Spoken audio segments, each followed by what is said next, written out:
अगर आपसे कोई पूछे how many days in one year, आपका आंसर होगा 365 डेज। लेकिन ये आंसर बिल्कुल गलत है। एक साल में 365 डेज नहीं होते। इसका एग्जैक्ट वैल्यू होता है 365.24219 डेज, मतलब लगभग 0.25 डेज एक्स्ट्रा। और इस तरीके से अगर आप 4 साल की बात करोगे तो आफ्टर 4 ईयर ये 0.25 इंटू 4 करने पे एक दिन बढ़ जाता है। इसलिए हर चौथे साल को हम लोग बोलते हैं लीप ईयर। और लीप ईयर में एक दिन बढ़ने की वजह से जो फेब का मंथ होता है उसके अंदर 28 डेज की जगह 29 डेज हो जाते हैं। तो जब भी ईयर कोई लीप ईयर होगा तो वहां पे फेब के अंदर 29 डेज आ जाएंगे।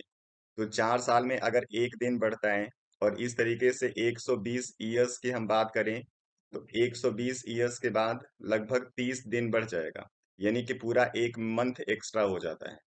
तो इसी लीप ईयर पे बेस्ड कुछ हमसे प्रोबेबिलिटी के प्रॉब्लम पूछे जाते हैं। तो प्रोबेबिलिटी के प्रॉब्लम क्या होंगे उसी को हम लोग यहाँ पे डिस्कस करने वाले हैं। तो चलिए देखते हैं लीप ईयर पे बेस्ड प्रोबेबिलिटी के कौन से प्रॉब्लम क्लास 10th के मैथ में आते हैं और उसका हम आंसर कैसे लिखेंगे। तो यहाँ पे फर्स्ट प्रॉब्लम है, if a year is selected at random find the probability that it is a leap year. Leap year का भी हमने कॉन्सेप्ट बताया कि एवरी फोर्थ ईयर आपका लीप ईयर होता है, यानी कि 4 साल में एक साल आपका लीप ईयर का होगा। इसलिए इसकी प्रोबेबिलिटी हो जाएगी 1/4। दूसरा,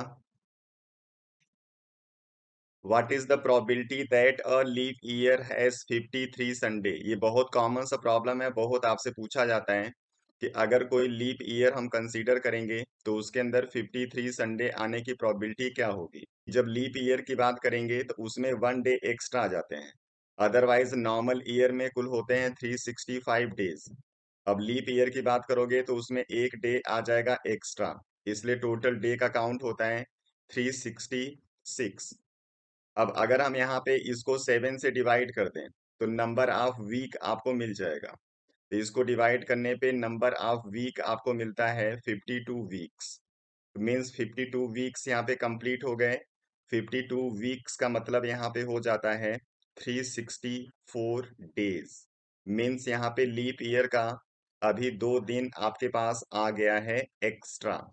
तो इसी 2 दिन के अंदर कौन सा डे आ सकता है उसी की प्रोबेबिलिटी हम लोग चेक करते हैं। तो यहाँ पे जो 2 दिन आएंगे उसमें कॉम्बिनेशन क्या क्या हो सकता है। उसमें जो 2 दिन होंगे वो संडे मंडे हो सकते हैं, Monday Tuesday, Tuesday Wednesday, Wednesday Thursday, मतलब इतने कॉम्बिनेशन वहां पे 2 दिन का ये हो सकता है। आपसे पूछा हुआ है यहाँ पे संडे की प्रोबेबिलिटी, और संडे आपको यहाँ पे 2 बार दिख रहा होगा, एक संडे मंडे के कॉम्बिनेशन में, एक सैटरडे संडे के कॉम्बिनेशन में। Means total out of 7 combination 2 combination आपके पास है जहाँ पे संडे आ रहा है।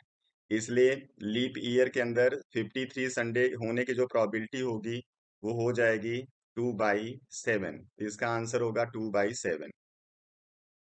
अगला, what is the probability that a leap year has exactly 52 Sunday. यहाँ पे 52 संडे की बात हो रही है, वहां पे 53 संडे हमने कैलकुलेट किया था। अब 52 संडे होने की प्रोबेबिलिटी क्या होगी, जो 7 कॉम्बिनेशन हमने बताया था उस 7 कॉम्बिनेशन में संडे आपका नहीं आना चाहिए, क्योंकि 52 संडे इसके पहले आ चुका है। ये कॉम्बिनेशन 53rd संडे का है, तो इसमें 52 संडे केवल आना है, मतलब यहाँ पे संडे नहीं आना चाहिए। इसलिए संडे मंडे वाला कॉम्बिनेशन और सैटरडे संडे वाले कॉम्बिनेशन में संडे आ रहा है, तो इन दोनों को हम लोग यूज नहीं करेंगे। तो हमारा जो प्रोबेबिलिटी होगा आउट ऑफ 7 वो 5 होगा, जिसमें संडे आपको नहीं दिख रहा है। इसलिए probability of 52 Sunday in leap year हो जाएगा 5/7।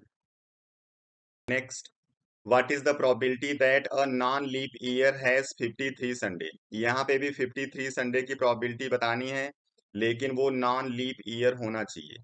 फिर वही कॉन्सेप्ट, जब ये नॉन लीप ईयर होगा तो उसके अंदर टोटल डेज होंगे 365, और इस 365 को अगर हम डिवाइड कर देंगे 7 से तो टोटल आपको मिल जाएंगे 52 वीक। 52 वीक में हो जाएंगे कुल 364 डेज।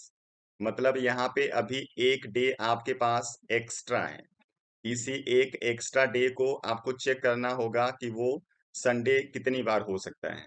इस 7 दिन का अगर हम डे चेक करें तो आउट ऑफ 7 डेज संडे केवल एक बार आपको दिख रहा है, इसलिए इसकी प्रोबेबिलिटी हो जाएगी 1/7।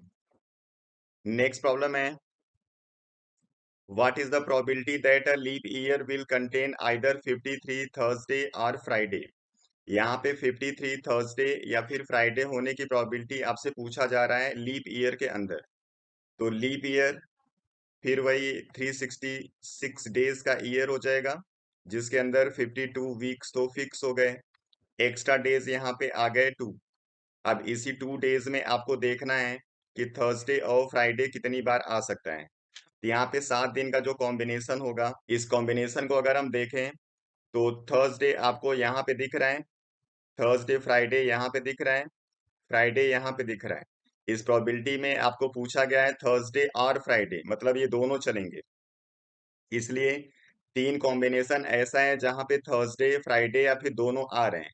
तो आउट ऑफ 7 3 बार आपका ये प्रोबेबिलिटी शो करेगा, इसलिए प्रोबेबिलिटी ऑफ थर्सडे और फ्राइडे हो जाएगा 3/7। Next, a day from a leap year is selected at random. What is the probability that chosen day falls under a month that end with Y? Y से and होने वाले month के अंदर जो day आएंगे उस डे की probability ये पूछ रहा है लीप ईयर के अंदर। अगर यहाँ पे मंथ देखें जो Y से एंड होते हैं तो कुल 4 मंथ हमारे पास हैं, जनवरी, फरवरी, मई एंड जुलाई।